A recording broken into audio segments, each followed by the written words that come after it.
Penguins are looking to get back on track this weekend as they have a back-to-back with two good Atlantic Division opponents. Hunter and I are going to break down that and more on this edition of the Locked On Penguins podcast.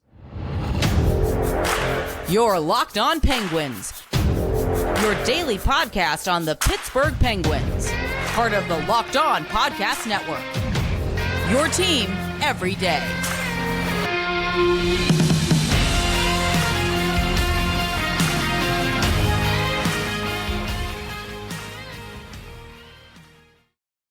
Hello and welcome back to the Locked On Penguins podcast.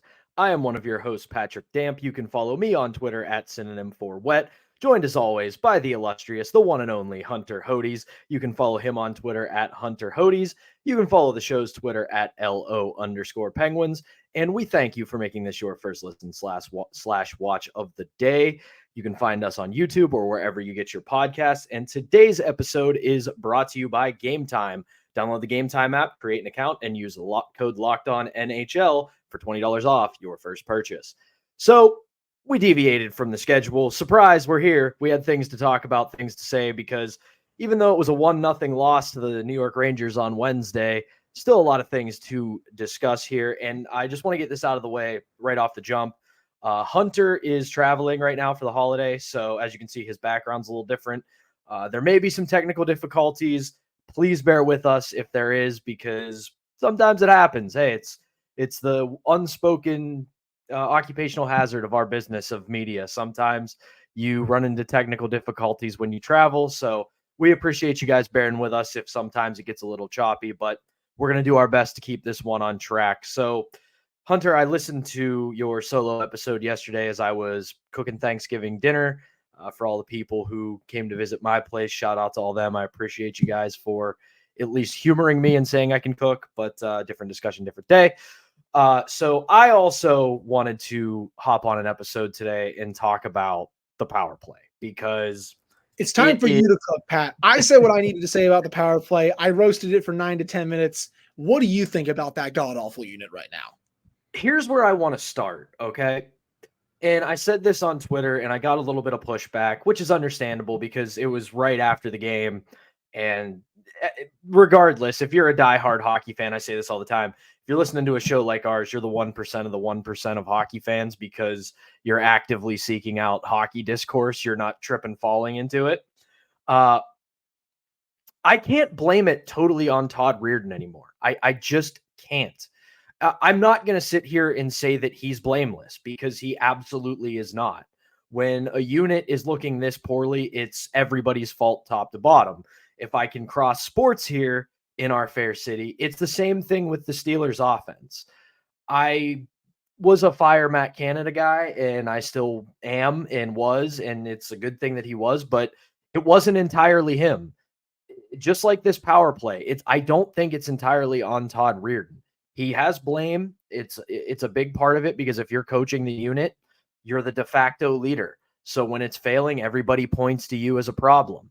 Now, the thing I will say, I was in the building on Wednesday night against the Rangers, and I saw all 5 of those power play opportunities. And I have to blame personnel more than I do coaching right now, because the couple of times the second unit came out on the ice, they got into the zone. They got some chances. They did some work on the power play. Was it great? No, I'm not going to sit here and say flip-flop the units, because it wasn't like the second unit came out and lit the world on fire. They didn't. The sad part of it was the bar is so low right now. They came out and just looked like an average power play, and everybody was like, oh my God, they're crushing it. And no, they're not.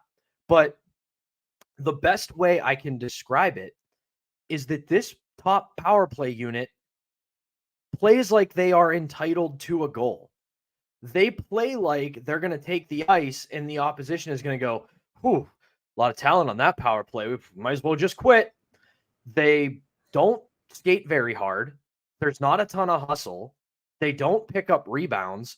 They're apparently allergic to going to the front of the net, because even 100-year-old Jonathan Quick on the Rangers on Wednesday night looked good. And this goes for 5-on-5 as well, but they didn't challenge him. He wasn't screened often. He saw everything that was thrown at him. And there was maybe 1 or 2 chances they got where they made him move side to side.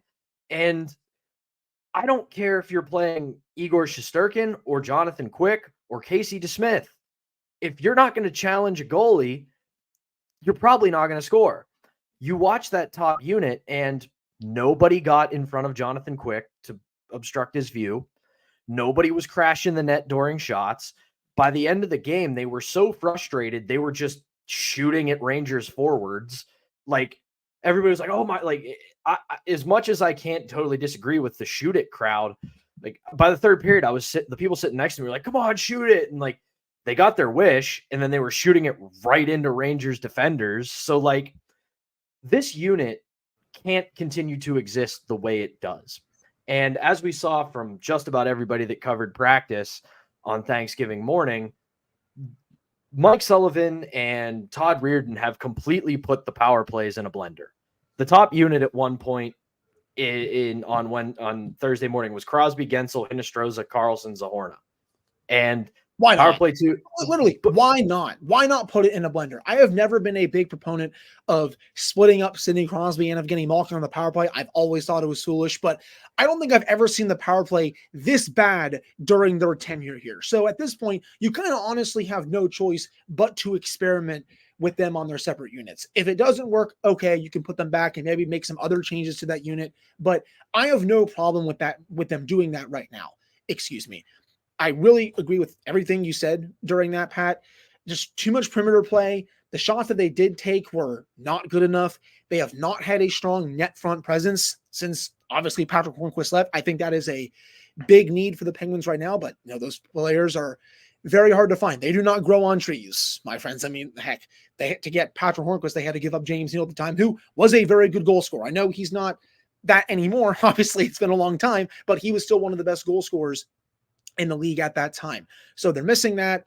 And overall, it's just a complete failure of a unit. I said during my show on Thursday when you weren't there and you were busy cooking up your meal, I said it was 60% of the players, 40% of Ty Reirden. Because I do think Reirden has some control over things like the zone entries, who goes out there and whatnot. But I don't think he is telling these people, oh yeah, let's pass it along the perimeter for the full 1.5 to 2 minutes when both units are out there. Oh, let's take the worst shots imaginable. No, he's not telling them to do that. I think, honestly, the Penguins' top players might be ignoring him a little bit, saying, oh, we're the big guns. We're going to do what we want, and we're not going to listen to you when it comes to this. And you're seeing why they probably should be maybe listening to Reirden a little bit more. I'm not going to sit here and say that, you know, Reirden is not to blame, because I do think he should share some of the blame. And if he got fired, I wouldn't mind it. But the bottom of the line is, man, this unit is costing them valuable points and wins in the standings, and it needs to change if this team wants to make the playoffs. I probably said that 5,000 times during my 12-minute show on Thursday. I apologize, but I'll keep saying it until this unit actually starts showing some progress. Yeah, they have to. And maybe it's just, and this is where we'll end it before we move on here and talk about the back-to-back, but maybe it's a symbolic thing that you fire him. It just to send the message that, you know what, you guys, almost to the point where you make him a sacrificial lamb and you say, you guys did that. You got him fired. We don't think he's that bad of a coach, but if you guys are going to do this under him, he's gone and it's your fault. And you have to pick it up. And if not, you're gone next. And lastly, before we go here, I said this to a couple people just in person when we were talking hockey on Thanksgiving, because nothing says hockey like American Thanksgiving. But if nothing else at this point, like I say all the time, if Bob Aries' cure to everything was to play physical, my cure to everything is to simplify. At this point, change your power play to a basic overload and just shoot the damn puck. Just put somebody in front, overload them at the point of attack, and shoot every chance you get.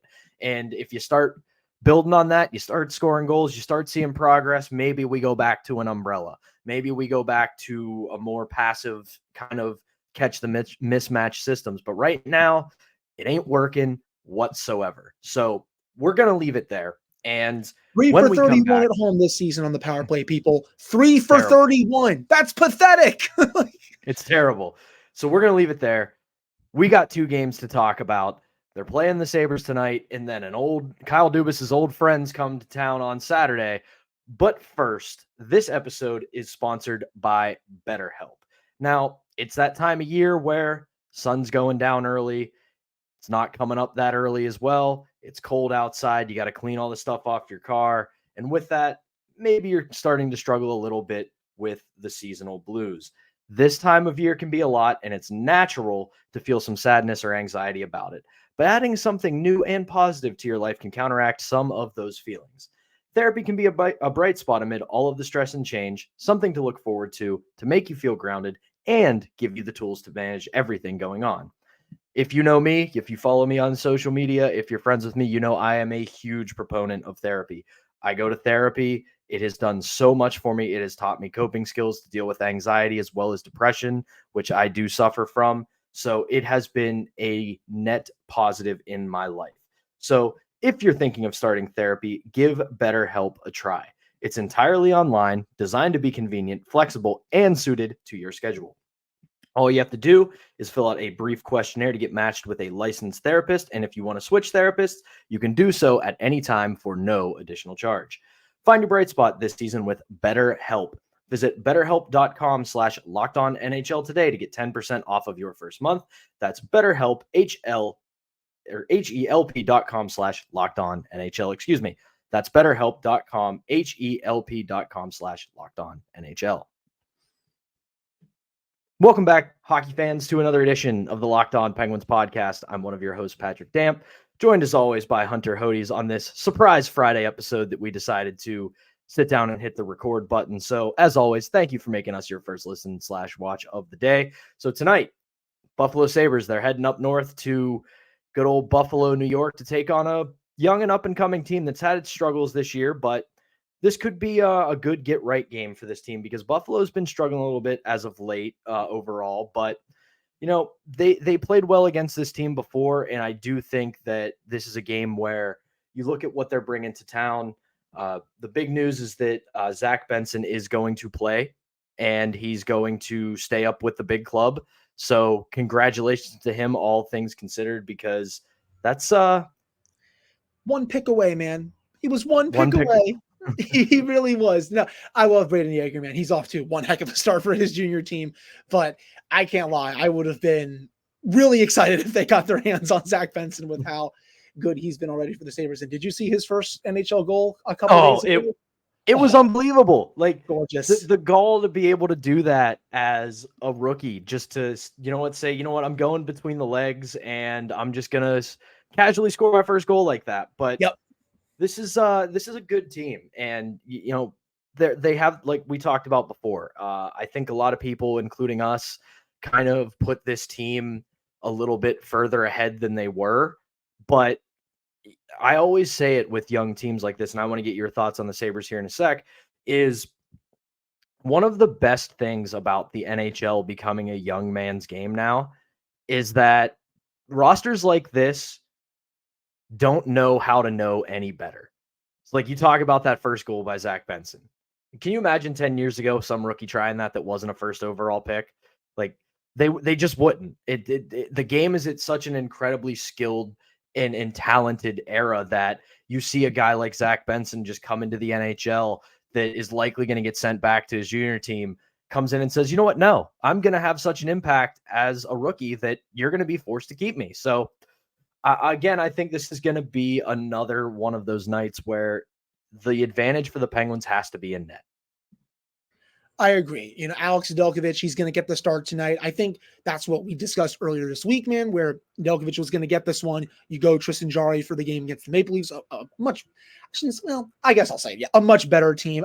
No offense to Buffalo. They've been fine this year, but let's face it, the Toronto Maple Leafs are a much better team than them at this point so far this season. So I have no problem with that goalie schedule for this one, especially Nedeljkovic coming off a really strong start against the Vegas Golden Knights this past Sunday, got the shutout, and he had one heck of a weekend, I should say, down in Wilkes-Barre, obviously, then comes up to the Penguins. If he can provide them with strong goaltending in this one, Penguins will obviously have a great chance of winning it, but this will be a Sabres team, man. No Tage Thompson in this one. That is massive. One of the best goal scorers on the planet, a Penguin killer. He always scores, it feels like, against the Penguins, outside of the Always. game earlier this year where the Sabres were shut out. And of course, thank you to the Penguins schedule makers for that one, because the Sabres had played the night before, so they were a bit tired, I think, coming in. But outside of that one, it feels like he always scores against the Penguins. He's going to be out for a little bit, had 6 goals, 12 points in 16 games this year. But you always have to be out on the lookout for Rasmus Dahlin, one of the best defensemen in the league. He has 16 points in 19 games. JJ Peterka, really good player for the Sabres this year, 8 goals, 15 points in 19 games.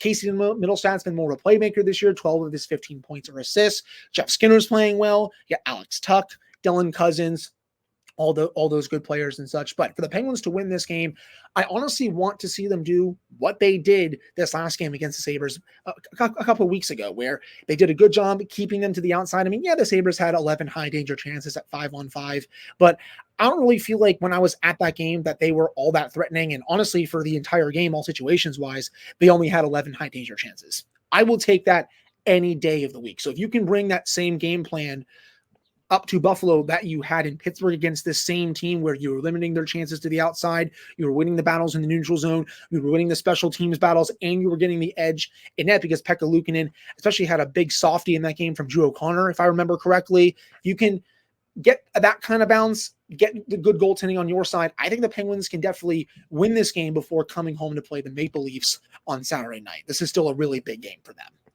Yeah, and Ukko-Pekka Luukkonen has had a nice little bounce back since then. He's upped his save percentage to 911. He's got a 7-4 or a 4-3-0 record, 4-3-1 OT there. But at the same time, like you said, this is a team that you have to play. They don't have as much depth as it seems just yet, because a lot of these guys are still developing. They're still figuring it out. Like you said, Rasmus Dahlin, 4 goals, 12 assists in 19 games for 16 points. He's looking like the real deal. You still have Owen Power, who looks pretty good.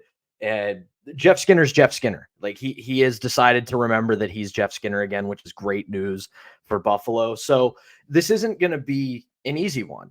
Buffalo is no longer a laughingstock team. They are a team on the come up. And, you look at their record, you look at the standings, and you're like, they're 8-9-2, but they're in a very good division. They have played some fairly good hockey. And like we said, when they played them last month, their biggest issue that they were having was that they couldn't get a save. They could score some goals, but they just couldn't keep them out. So if they start to find some goaltending in Pekka Luukkonen or even Devin Levi, like maybe this team turns it around. So we'll see. Right. But, for the Penguins to win this one, they kind of have to do what you said they did last time, is just keep this team to the outside. And if they do get a high danger chance, it's got to be a one and done. You can't let them sustain it. You've got to clear the zone. You got to clear the front of the net, and you have to keep Nedeljkovic not so much sheltered, but you have to keep him in a position where he can make the easy saves. I agree. Yeah, you don't want to have to rely on him to make all these high danger chance saves. And, for the high danger chances that he saved against Vegas, he did a really good job on them. But the Penguins, I thought, also did a great job of limiting Vegas's chances in those games. And obviously Vegas, with how potent they are offensively, that's a job well done by the Penguins and their staff. And of course that was, 5 shutouts in 17 games, which is crazy considering the Penguins only had 2 last year. But I agree with you overall, and it will be Pekka Luukkonen in net tonight for the Sabres. It's not going to be Devin Levi. So the Penguins will have another crack at him. They did well against him a couple weeks ago. Obviously, they got that softie past him. Curious to see if they can do that in this one too. But, I'm really excited for this one. Again, I know I'll keep saying it. I had the Sabres as a playoff team this year. But I think with the record right now, this just goes to show how hard it is to take that next step in the league, man. Yeah. This team is, they're coming. They have a lot of young talent. They got some good offensive players, some good players on the back end. They have a young stud in net who looked really good towards the end of last season. But it's so hard to be like, what? We're ready to take that big leap and play, I guess, with the big dogs. For example, Detroit, they had that red hot start to the season. Now they've fallen back down to earth again. And it's like, are they ready to take that next step? Same with, Ottawa, all these couple of these other teams in the Atlantic. You can go to the Western Conference as well. It's just so hard to take that next step. And it's why you've seen the Sabres a little up and down so far this season. They're coming off a 4-3 loss to the Capitals, and the Capitals continue to win, even though their underlying numbers are atrocious. But when you have good goaltending and when Dylan Strome is playing really well, I guess you can get some wins there. Before that, they beat the Blackhawks 3-2. They lost to the Winnipeg Jets, lost to the Bruins, and then obviously the Penguins. So they are reeling at least a little bit right now, but still, despite that, with how offensively potent the Sabres are, this is going to be a tough game for the Penguins. Yep. And lastly, but not leastly, we learned this morning that Brian Rust will not play tonight, but he has been skating and progressing. We could see him tomorrow against the Toronto Maple Leafs. We'll see how that goes, but we're going to talk about that Toronto game right after this. But first, we have to tell you about Game Time. Now, I have told this story on the podcast before. It is one of my favorite game stories ever. It's when a friend of mine and I went to a Penguins game at the old Mellon Arena. We bought two tickets from a scalper. They worked, they scanned and everything. Turned out they were for a row in a section that did not exist inside that arena. So we were kind of left out in the cold. But the thing I enjoy about Game Time is that they have these last minute ticket deals, because I've always had friends from out of town come into the city. They want to go see a Penguins game or a Pirates game or a Steelers game. And I've used Game Time to get those last minute deals. And the best part about that is it's not like somebody's going to upcharge you. It's not like somebody's going to sell their tickets at a ridiculous price just because you want to get in. You can view all the seats in the venue and you find the lowest price guaranteed. And that is awesome. So they're obsessed with finding ways to help you save money on tickets. They have deals on tickets right up to the start of the event, like I said. And even if it's that an hour away that it's going to start, it's the place to find those last minute tickets. You can find exclusive flash deals and sponsor deals on tickets for football, basketball, baseball, concerts, comedy, theater, and so much more. With zone deals, you pick the section and Game Time picks the seats for an average of an 18% savings. And with the Game Time guarantee, that means you'll always get the best price. If you find tickets in the same section and row for less, Game Time will credit you 110% of the difference. So take the guesswork out of buying tickets with Game Time. Download the Game Time app, create an account, and use code LOCKEDONNHL for $20 off your first purchase. Terms apply. Again, create an account and redeem code LOCKEDONNHL for $20 off. Download Game Time today. Last minute tickets, lowest price, guaranteed. We're back here on this edition of the Locked On Penguins podcast. Thank you so much for tuning into this one. I'm one of your hosts, Patrick Damp, joined as always by the one and only Hunter Hodes. And, oh boy, a little bit of drama on Saturday. The Toronto Maple Leafs are coming to town. Kyle Dubas's old squad. Yeah, it's not that big of a deal, because if you read Chris Johnston's piece today in The Athletic about it. Pittsburgh, Pat. Let's save the drama for when they go to Toronto and then you hear the booze for Kyle Dubas. That's going to be the real drama here, people. But still, it's going to be a fun game, but continue. But if you read Chris Johnston's piece in The Athletic today, who, if you're not reading his work, I don't know what you're doing. He's fantastic. But it's kind of a ho-hum kind of thing for everybody involved. The Toronto Maple Leafs, outside of Captain John Tavares, who even kind of said, I loved the guy, loved playing for him, loved everything he did, but this is business. You kind of move on.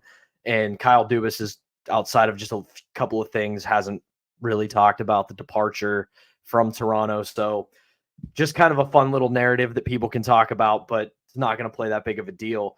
If we talk about the team on the ice, it's the Toronto Maple Leafs. It's a great hockey team. And I know that they're constantly memed because they can't get it done in the postseason. But at the end of the day, we're not anywhere near the postseason yet. So we're playing a very, very good Toronto Maple Leafs team. But I will say, they are starting to have some of the issues the Penguins are having right now. Their top six right now is tremendous. Matthew Nyes is one of the better young players in the NHL. Matthews, Marner, Tavares, Nylander, just absolutely elite talents. But two of their big acquisitions this offseason haven't exactly panned out all that well yet. And that's Tyler Bertuzzi and Max Domi. Now, it looks like they're starting to get it together. They're starting to find a little bit of a rhythm here. But I do think for the Penguins and Maple Leafs right now, if you put age to the side, you're looking at two teams that are very similar in the way they're built. Yeah, man, I agree. And as to your point about, Domi and Bertuzzi, 8 and 9 points respectively in 17 games for them so far this season. Not good enough, but you said it. They're starting to wake up at least a little bit. I feel really bad, man, for John Klingberg. He looks like he was placed on LTIR. I don't know if he's going to play again this season. At least that's what Elliot Friedman and a couple of the other insiders are reporting. And that's a shame because I do think he brings quite a bit of offense when he is healthy. It's just his defensive game is not usually there. But this Maple Leafs team, man, they have been quite a bit of fun to watch. Nylander, he's in the Hart Trophy conversation, 27 points in 17 games. Austin Matthews, we all know how good of a goal scorer he is, 14 goals in just 17 games. Mitch Marner's been great. You know what you're getting from John Tavares. You know what you're getting from Morgan Riley. Matthew Nyes has also been good. Heck, Kalle Yarncrook is producing this year. He has 4 goals and 9 points. This is a super deep team, even without the Ryan Reeves drama. And yes, I still find it hilarious that they signed him, and B, they're just continuing to make a meme out of themselves when they talk about, oh, he wasn't on the ice to be a deterrent and all this stuff. It's like, whatever. I find that whole thing absolutely hilarious. But this is still a team that is built to go far in the playoffs. They broke their curse this past season in the playoffs. Now, can they take that next step? Obviously, for the Penguins, got to shut down their top guys. I mean, that's the obvious thing here. But the Maple Leafs, they're just such a lethal team. And I will say again, depth-wise, they're also pretty solid as well. I mean, again, Max Domi's starting to wake up. Jan Kruk has been pretty decent this year. You got Nick Robertson, the young player. You got David Kampf, who was signed over the offseason. Noah Gregor. Defensively, you have TJ Brody, who I once thought was one of the most underrated defensemen in the NHL. He's still pretty decent, not as good as he once was, but I still think he's fairly underrated. You got Jake McCabe there, Mark Giordano, Connor Timmins, and then in net, Joseph Woll, Ilya Samsonov. I actually thought Joseph Woll was just a regular run-of-the-mill call-up last year, and then I got ratioed by Leafs fans saying like he's going to be really good. So I was like, okay, I was probably wrong about that. And so far this season, he has been at least decent. So we all know how tough this game is going to be, especially on the second half of the back-to-back. So the Penguins are going to have to, I think, at least really simplify things if they want to come home with the victory. Yeah, this is going to be another game that we've talked about ad nauseum where they have to be disciplined. They have to be willing to play defense. Otherwise, if they try to make it a track meet, they're going to get absolutely slaughtered. And listen, if I can compliment the Toronto Maple Leafs real quick, and it isn't really so much of a compliment as it is just something that I think is astounding. Austin Matthews, at this stage of his career, is on a faster goal scoring pace than Alex Ovechkin was. That's scary, man. It is legit scary that if he keeps this up, and obviously it's a big if considering how productive Alex Ovechkin was or has been throughout his career, could he break Alex Ovechkin's goal record at some point? I mean, we might have to start asking that question if he keeps producing at this level for the next, I don't know, 3, 4, 5, 6, 7 years, even more than that, because he has been, as you said, super productive. But keep going.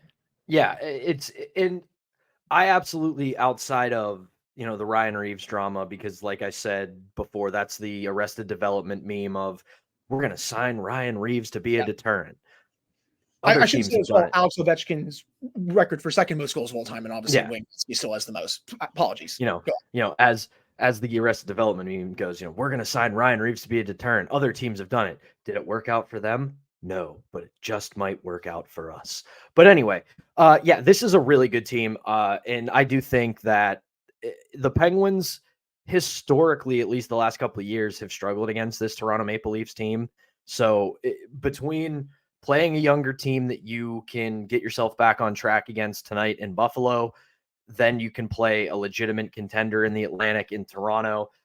2 games would be really nice to get at least a point out of. One of them you would like to get 2 clean wins, but we'll see. So again, tonight, a little bit of an earlier start because it's a Thanksgiving showdown, 6 p.m. in Buffalo. You can catch that on TNT or Max, used to be HBO Max if you want to watch it on streaming. And then tomorrow night is a Sportsnet Pittsburgh game again. So if you're looking for it there, and you don't get that channel, you may have to hit the high seas and find it somewhere else. But I think that's going to do it for us on this edition of the Locked On Penguins podcast. We will be back next week. We will recap the weekend and get you ready for the week ahead on Monday. For Hunter Hodes, I am Patrick Damp. Thank you so much for listening, and we will talk to you next week.